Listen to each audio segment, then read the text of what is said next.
আসলে ইউনূস আতঙ্ক বলেই তো সে এই বাপ্পারাজের হেনা ভোটের জন্য সে উঠে পড়ে লেগেছে।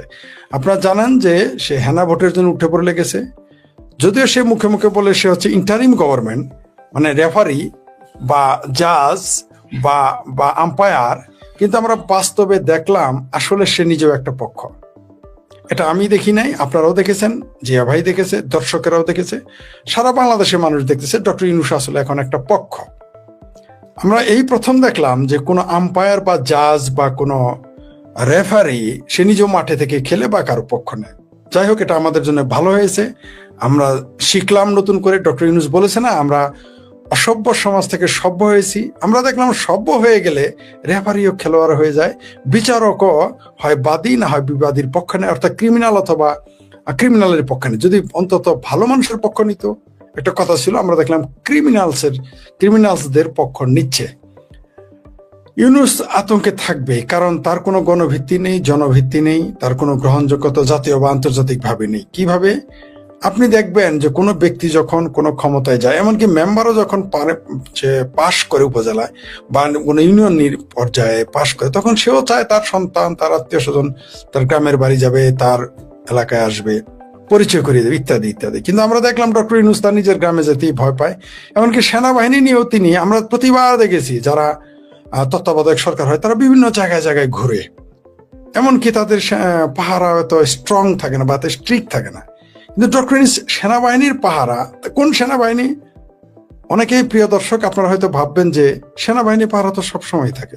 সেনাবাহিনী পাহারা এইবার পার্থক্য আছে। 17 মাস যাবৎ ম্যাজিস্ট্রেসি পাওয়ার নিয়ে কোনো আর্মি মাঠে থাকে, মানে দেশের আভ্যন্তরীণ বিষয়ে থাকে, এটা বাংলাদেশে প্রথম রেকর্ড। পৃথিবীতে কোথাও সেনাবাহিনী মাঠে থাকে কোনো সন্দেহ নেই, 10 বছর থাকতে পারে, কিন্তু ম্যাজিস্ট্রেসি পাওয়ার নিয়ে থাকে না, আমরা বাংলাদেশে দেখলাম। অথচ বলা হচ্ছে শেখ হাসিনা স্বৈরাচার। সেনাবাহিনী বসে আছে, ইউনূস এর সেনাবাহিনী, জামাতের সেনাবাহিনী, পাকিস্তান নিয়ন্ত্রিত জামাতের সেনাবাহিনী, ওয়াকার ইউনূসের সেনাবাহিনী ক্ষমতায়, অথচ ছাত্রলীগ নিষিদ্ধ। অদ্ভুত ব্যাপার, আমরা কোন দেশে বাস করি যে দলটা জন্ম দিয়েছে আওয়ামী লীগ, আর আওয়ামী লীগ জন্ম দিয়েছে বাংলাদেশ, এই দেশে দুইটা দলই নিষিদ্ধ। কিন্তু যে দল জামাতে ইসলাম, নেজামে ইসলাম, ছাত্র সংঘ রূপে ছাত্র শিবির, যাদের আগে পিছনে ইসলাম, বর্তমানে একটা আছে ইসলামী সন্ধান, আগে পিছিয়ে ইসলাম লাগিয়ে স্বাধীনতা বিরোধীরা মাঠে সিনা বড় করে ঘুরে বেড়াচ্ছে। কিন্তু আমরা দেখতে পাচ্ছি, অপ্রিয় হলেও সত্য, আমরা দেখতে পাচ্ছি যে মুক্তিযুদ্ধের পক্ষের শক্তিদের মাঠে নামা তো দূরের কথা, তাদের দল নিষিদ্ধ, তাদের মার্কা নিষিদ্ধ। জামালপুরের একজন ব্যক্তি আমাকে বলেছিলেন, যেটা আমি আপনাদের বলেছি বারবার এবং আমার ফেসবুকে পোস্ট দিয়েছি, আমার ইউটিউব চ্যানেলে বলেছিলাম, যে জামালপুরের একজন অজপাড়া গায়ের একজন এলাকায় তিনি নাকি শিক্ষক নামে পরিচিত। তিনি আমাকে বলেছিলেন, আমি লিখেছিলামও, যে অজপাড়া গায়ের একজন শিক্ষকের কাছে আমি পরাজিত হয়েছি তর্ক বিতর্কে। তিনি আমাকে বলেছিলেন, শেখ ফরিদ আপনি বলেন, তার সাথে আমার প্রথম দেখাতে এটা আলোচনার পর্যায়ে বলেছিলেন। অদ্ভুত ব্যাপার, প্রথম দিনই তিনি রাজনৈতিক আলোচনায় কেন গেলেন আমি জানি না। তিনি আমাকে বলেছিলেন, আপনাকে দেখে মনে হয় চায়ের দোকানে জামালপুর টিবল পার বলে বিখ্যাত, আমাদের প্রখ্যাত। প্রিয় দর্শক আপনারা আবার রাগ করবেন না, আমি কথায় কথায় জামালপুরের উদাহরণ দিই। আমি কেন উদাহরণ দিই? মানুষকে বোঝানোর জন্য। আমি কিন্তু গোপালগঞ্জের উদাহরণ দিই, মান্ডারও উদাহরণ দিই, সিরাজগঞ্জের উদাহরণ দেই, সব জায়গায় আমার জামালপুর জেলা হিসেবে একটু বেশি দেই, কারণ সেটা বললে মানুষ এটা ঘটনা যে সত্য, তাদের সাথে কথা বলে। তিনি এখনো জীবিত। তিনি আমাকে বলেছিলেন, মিস্টার ফরিদ আপনি আমাকে বলেন যে পৃথিবীতে বাংলাদেশের অষ্টম আশ্চর্য কি? আমি বললাম, বাংলাদেশের আবার অষ্টম আশ্চর্য কি হয়?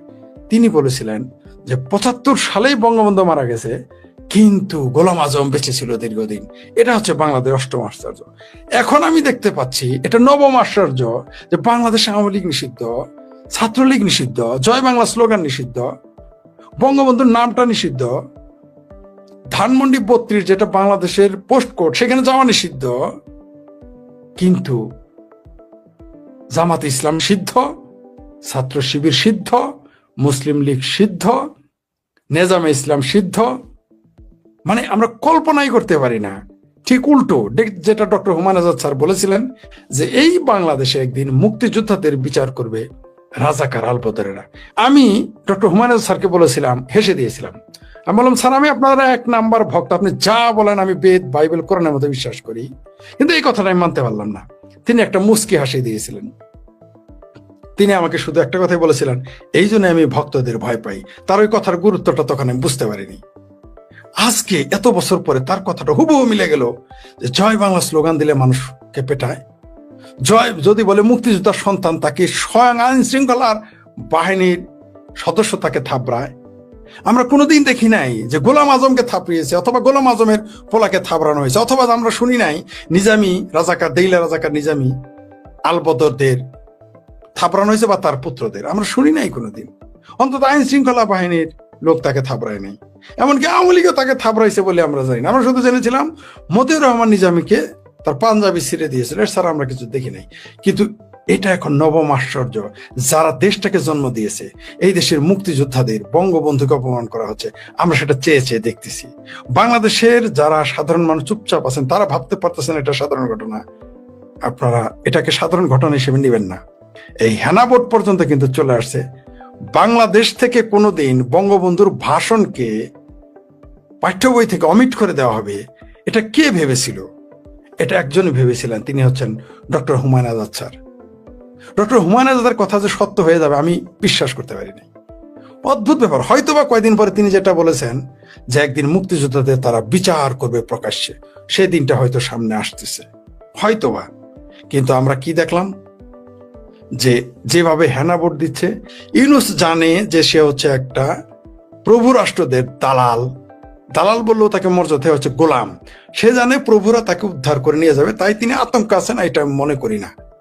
আমি যেটা মনে করি, তিনি একটু চিন্তিত যে যদি বিএনপি তার ভাতিজা ক্ষমতায় আসে তারেক রহমান, তাহলে তাকে বিপদে পড়তে হবে, এটা তিনি হয়তো মনে করতে পারেন। কিন্তু তিনি আতঙ্কিত নন।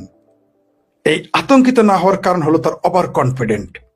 বাংলাদেশের জনগণ তাকে পেলে, যে তাকে কাছে পেলে যে পেটে পাড়া দিয়ে নারী ভুড়ি বের করে ফেলবে, এটা তিনি বুঝতে পারতেছেন না। তিনি ভাবতেছেন তার প্রভু রাষ্ট্রগুলো তাকে রক্ষা করে নিয়ে যাবে। কিন্তু আমরা জানি যে সেই প্রভু রাষ্ট্রটি আজ পর্যন্ত তার কোনো বন্ধুকে রক্ষা করেনি। কোনো কোনো ক্ষেত্রে সেই রাষ্ট্রটি তার বন্ধুদেরকে কখনো জ্বালিয়ে দিয়েছেন লাশ, কখনো তাদের ফাঁসি দিয়েছেন, আমরা দেখেছি। তবে আমাদের দুর্ভাগ্য যে আমরা এই মুহূর্তে দুঃখ। আওয়ামী লীগ কি ফিরছে আপনি যেটা বলেছেন, আওয়ামী লীগ তো ফিরতেই হবে। আওয়ামী লীগ ফিরছে আমি বলবো না, আওয়ামী লীগকে ফিরতে হবে, হবেই, তার স্বার্থে, তার দলের স্বার্থে।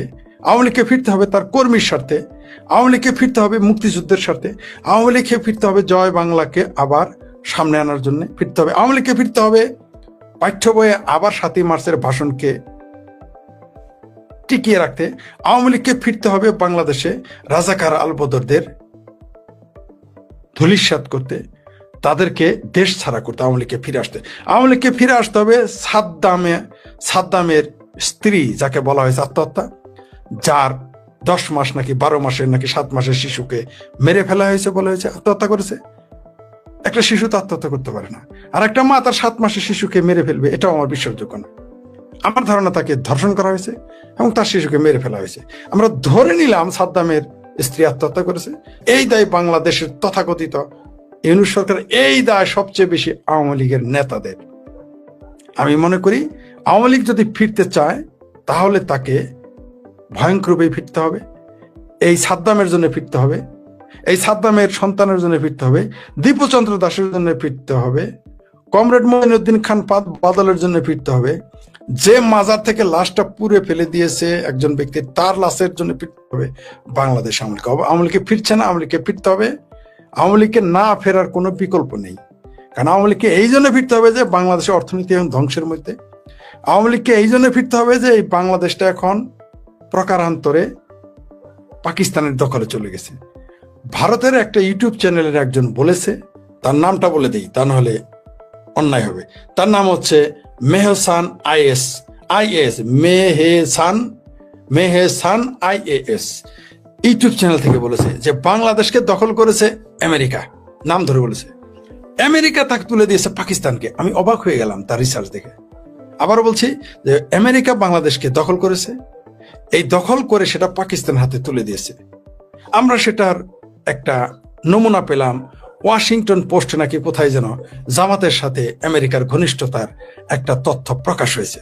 ডক্টর সিরাজুল ইসলাম চৌধুরী, তিনি হচ্ছেন বামদের গুরু, তিনি হচ্ছেন বামপন্থী রাজনীতির অন্যতম মহানায়ক, জীবিত, মৃত তো অনেকেই আছে। তিনি বাংলাদেশের এমিরেটাস অধ্যাপক, ইংরেজির অধ্যাপক। তিনি বলেছিলেন যে মৌলবাদ ও সাম্রাজ্যবাদ একে অপরের বন্ধু, তাদের ভিতরে আপনি যতই মারামারি কাটাকাটি ঝগড়া বিবাদ করতে দেখেন, আসলে তারা তাদের পারস্পরিক বন্ধু ও সহযোগী, কোনো সন্দেহ নেই। তার কথাটা কিন্তু সত্য প্রমাণিত হয়েছে। যেমন ওই যার নাম বললাম এই ইউটিউব চ্যানেলের, তার কথাও সত্য প্রমাণিত হয়েছে, কোনো সন্দেহ নেই।